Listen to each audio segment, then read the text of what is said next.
Olá pessoal, tudo bem com você aí de casa? Então, hoje nós vamos falar de um assunto que você me pediu para continuar. E nós vamos aqui falar sobre sexo na idade avançada.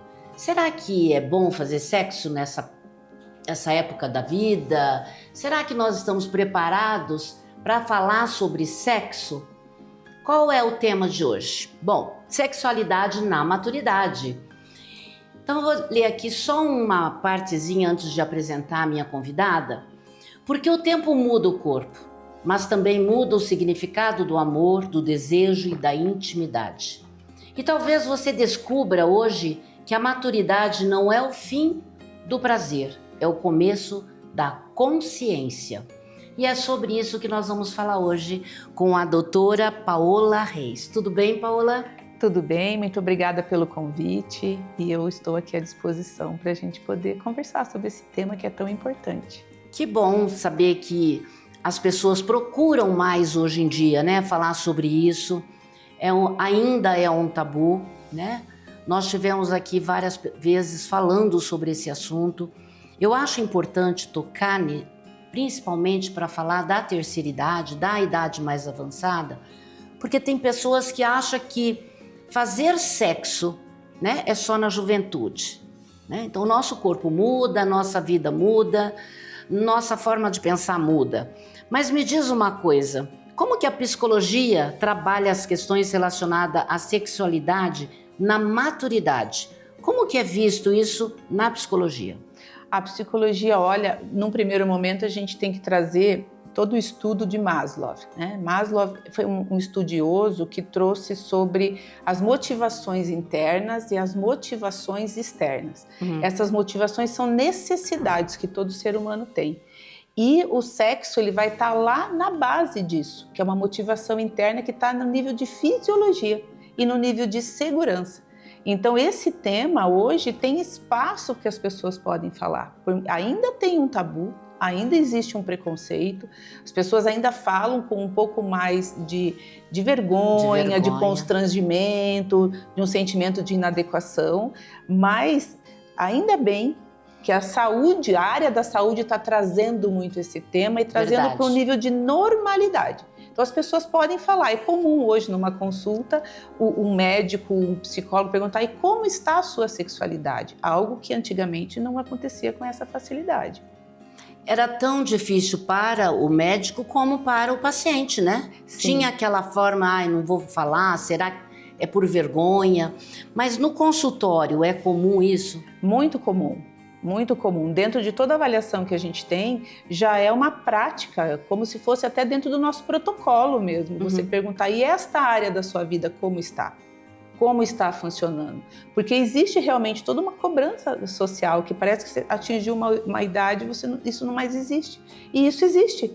E Sim. Como que as pessoas lidam com isso? Muitas vezes, algumas guardam, não falam sobre isso, outras falam, mas não são ouvidas, e hoje isso vem mudando. Essa consciência vem mudando para que a gente possa sentar, como aqui, como nesse programa, que está abrindo espaço para que as pessoas possam ouvir sobre isso, trazer as suas dúvidas, né, como você colocou ali, continuar este assunto, ou seja, a gente tem muito o que falar, né?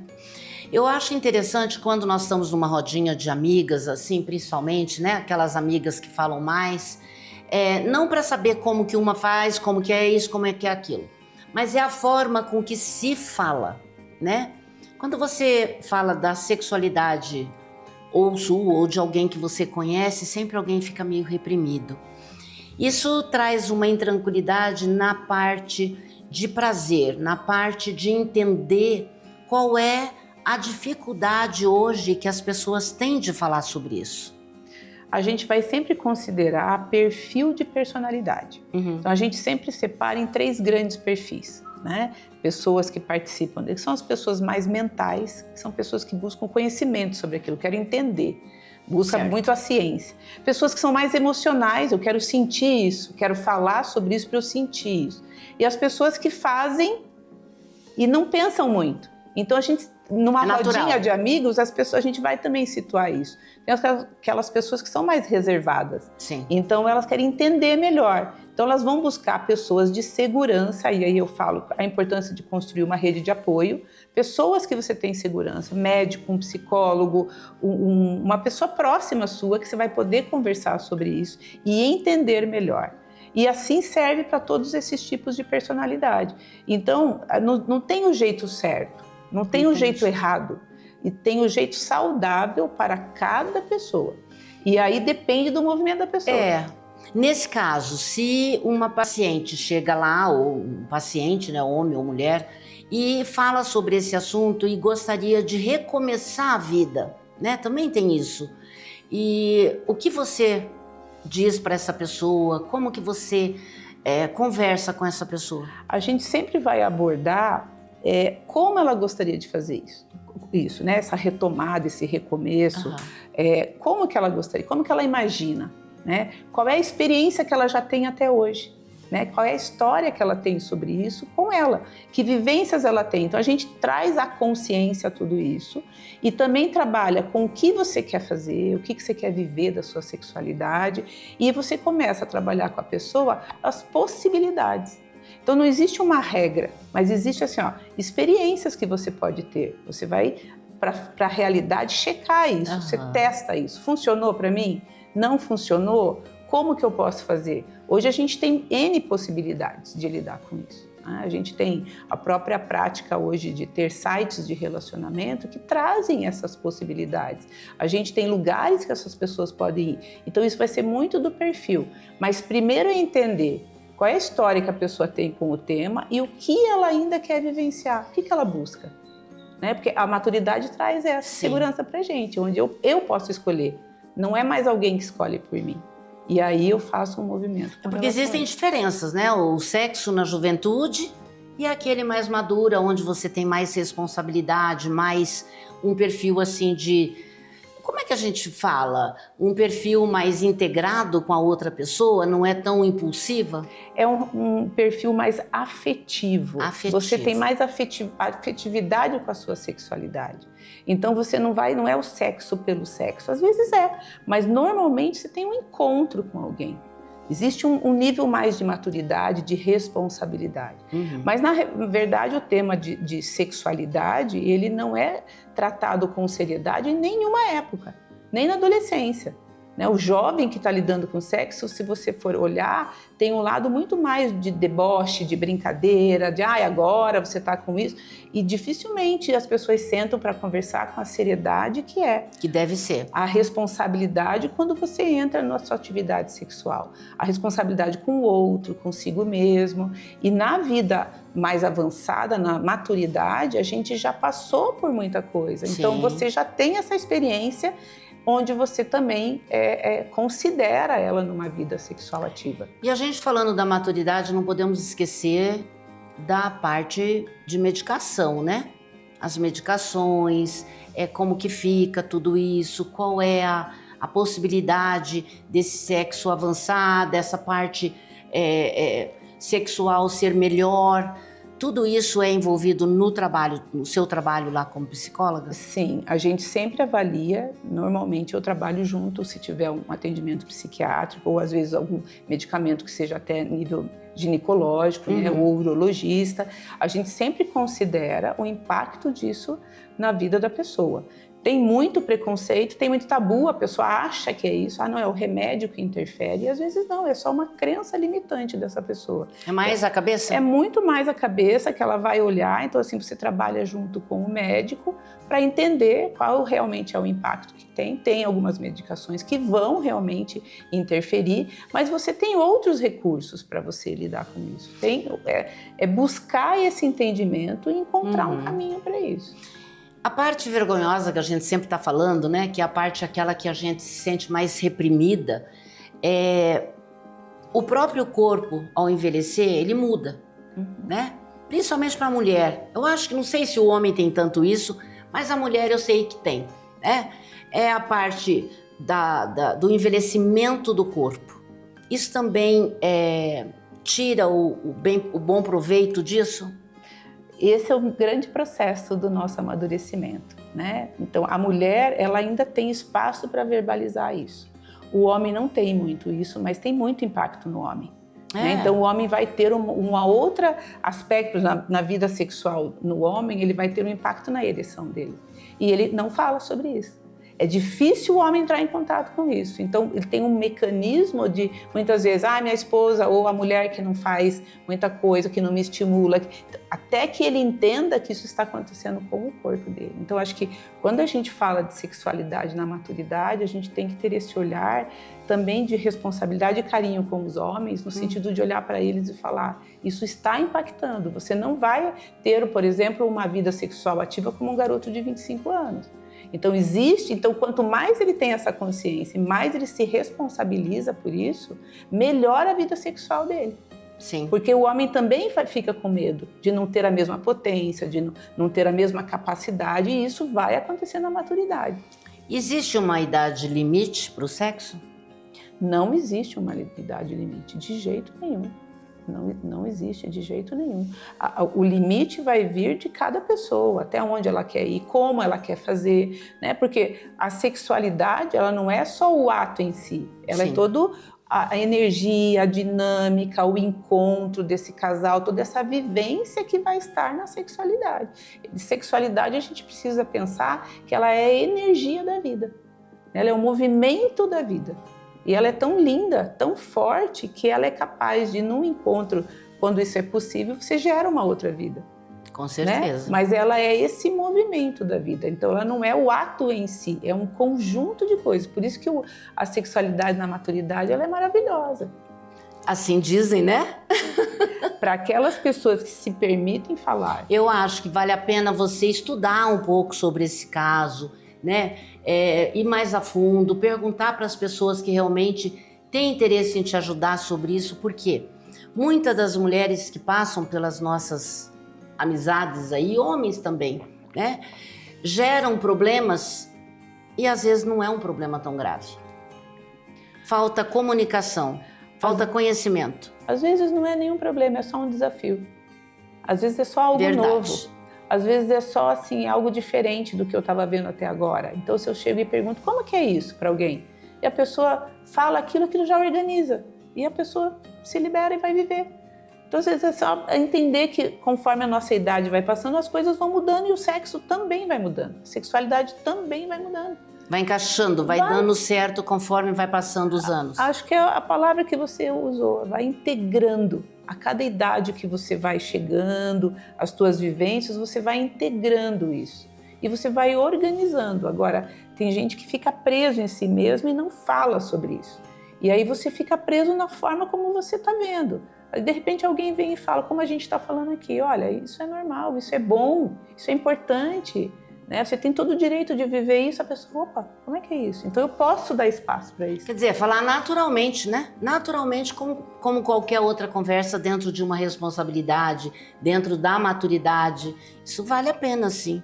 Dentro das necessidades de Maslow, a gente falar de sexo e de sexualidade é falar como se estivesse falando sobre comer, sobre tomar banho, sobre dormir. É uma necessidade da gente. Faz parte da vida. Faz parte da vida. Que constrói outra vida. Faz parte de uma vida saudável, funcional, né? De vida mesmo. Esse entender seu com o teu paciente te leva a algumas respostas. Qual é o retorno dessa conversa com teus pacientes? Uma vida mais plena, uma vida funcional, uma vida saudável, uma vida de autorresponsabilidade, de autorrespeito, de autoacolhimento e carinho. Então, o que eu vejo nos meus pacientes que trazem isso é a felicidade mesmo de estar vivendo aquela vida e aquele momento da história dele. Uhum. Ele se liberta para isso. Então, essa é uma grande resposta, isso é muito bonito. Doutora, a sexualidade na maturidade precisa necessariamente de ter o ato sexual ou existe uma outra forma? Existem muitas maneiras de viver a sexualidade e na medida em que a gente vai amadurecendo, a gente vai compreendendo isso. A sexualidade da pessoa também amadurece. Sim. Então tem muitas formas de você viver isso. Quando é mais jovem, né, o ato sexual ele é muito importante, porque tem muita testosterona, tem muito hormônio, tem muita energia de vida, você precisa viver aquilo. É um outro momento. Na maturidade, você tem um encontro maior entre as pessoas, né? Então, você quer viver toda essa afetividade, é um relacionamento muito maior, eu falo que tem muito mais amorosidade, esse cuidado com o outro, essa troca. É um momento que é muito melhor, né? Mas ele precisa desse tempo de amadurecer. Então, as pessoas que, de repente, ficam nessa cobrança de que tem que ter o ato sexual, eu convido essas pessoas a refletirem. Acho que o namoro, a educação, o respeito, né? A forma de você agir. Eu acho que, na realidade, o sexo já começa de manhã quando você acorda. Não é quando você dorme, né? É como você vai passando o teu tempo, o teu dia com aquela pessoa que você gosta. É o prazer de passear com essa pessoa, de ir ao cinema. Não é exatamente só o ato. Isso é a energia da libido, que a libido é a energia da vida, né? Então a sexualidade está dentro disso. O que é importante a gente também entender, assim, o homem, ele tem o desejo sexual o tempo todo, né? Sempre. A mulher tem isso muito mais no período fértil. Mas o homem, mesmo na maturidade, ele continua tendo uma produção maior, né? Então, o que a gente tem que entender? Que o homem, ele precisa de algo que estimule, que ele vai ter uma excitação. A mulher é totalmente o contrário. A mulher precisa ser estimulada, ela é o carinho, ela é o cuidado, ela é a amorosidade. Isso vai se tornando um estímulo, que é uma excitação e que daí desperta o desejo sexual. Sim. Então é um mecanismo diferente. Na maturidade a gente aprende muito mais sobre isso. Então o encontro ele acontece de uma forma muito melhor. Então me responde uma pergunta que eu tô curiosa. Pai e mãe faz sexo? Pai e mãe faz muito sexo, como homem e como mulher. É verdade. Né? Às vezes o filho acha que não, né?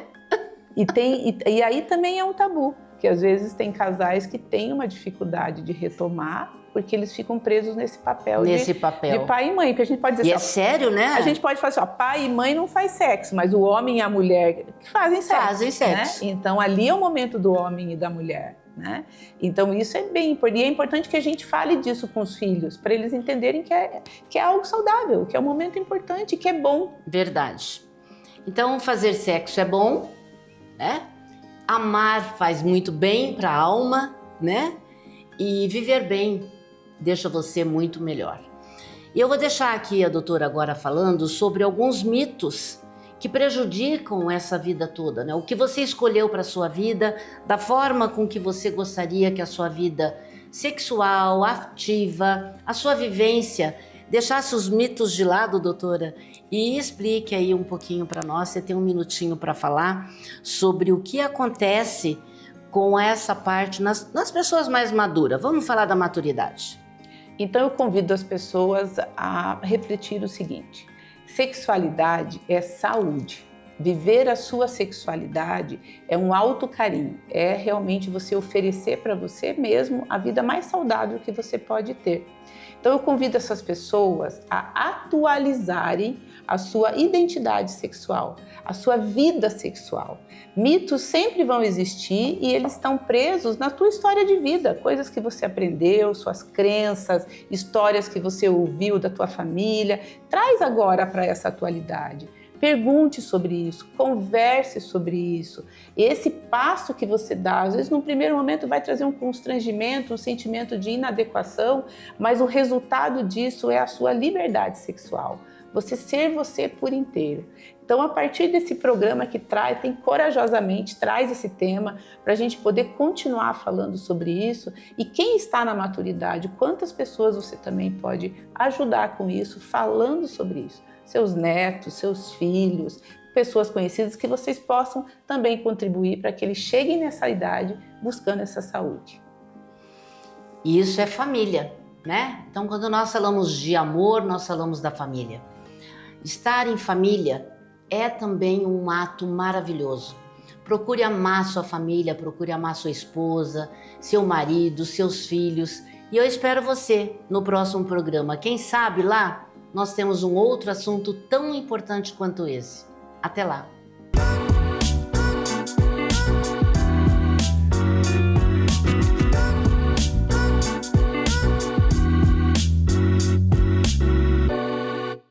Olá, é um prazer estar com vocês novamente aqui na Rede TV Paraná, no programa Maturidade, com esse quadro chamado Mente em Foco. Esse quadro falaremos sobre temas sobre saúde mental e é um programa para você.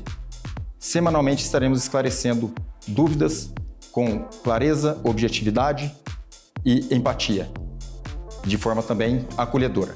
E hoje falaremos sobre ansiedade, um sintoma que é bastante discutido e que traz bastante dúvidas à população.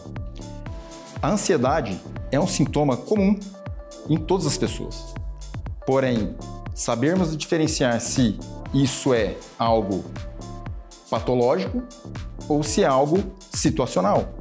A ansiedade, ela pode acometer tanto de uma forma situacional, que quando temos situações onde ficamos mais ansiosos, preocupados, só que não causa prejuízo e nem sofrimento significativo. Quando passa a termos sintomas ansiosos que são persistentes, causam prejuízo e um sofrimento significativo, poderemos estar deparados com um transtorno ansioso e não simplesmente um sintoma ansioso fisiológico que todo ser humano acaba tendo. Os transtornos ansiosos podem ser diversos, desde transtorno de ansiedade generalizada, transtorno do pânico, transtorno de ansiedade social, fobias específicas, dentre outros. E a gente precisa estar atento a sinais de alerta. O que seria algo que possa estar impactando realmente na sua vida e também no seu dia a dia, na sua funcionalidade. Sintomas ansiosos persistentes que causam prejuízo novamente são de pensamento acelerado, excessivamente, até irritabilidade, preocupação excessiva com o futuro, uma sensação de tensão, que é o tempo todo você sente que como se estivesse tenso, em alerta, o pensamento que como se tivesse um motorzinho ligado e que não para, causando vários prejuízos ao longo do seu desempenho, seja acadêmico, seja no desempenho social e no trabalho. Então, estarmos atentos a esses sinais de alerta para sabermos diferenciar se é algo patológico ou não e se precisamos procurar, de alguma forma, uma equipe de saúde mental com psicólogo e psiquiatra, que seja de sua confiança e que tenha ética no trabalho. Muitas vezes, o tratamento para transtornos ansiosos acaba envolvendo tanto a farmacoterapia, que seria medicação, e assim como também a psicoterapia. Sem deixar de falar também sobre a mudança de estilo de vida. Isso também gera um impacto bastante significativo. Quando há necessidade de uso de medicações, temos várias opções. Em nenhum momento será para deixar a pessoa dopada, mas, pelo contrário, para trazer benefícios, melhora dos sintomas ansiosos que estão causando uma disfunção significativa e trazer uma melhor qualidade de vida. Isso será muito importante você procurar ajuda nesse momento. Tanto para você identificar esses sinais de alerta, assim como poder ajudar, às vezes, um familiar, um amigo, que também está passando por umas situações que, às vezes, a pessoa tem vergonha de estar falando sobre isso, de achar que isso é fraqueza, né? Dificuldade de demonstrar sua vulnerabilidade. E você observando isso, você pode estar colaborando com essa pessoa. Dessa forma, é muito importante estarmos atentos às situações que vêm no seu dia a dia causando esse prejuízo significativo e que você tenha coragem, né, e maturidade para assumir que você está precisando de ajuda.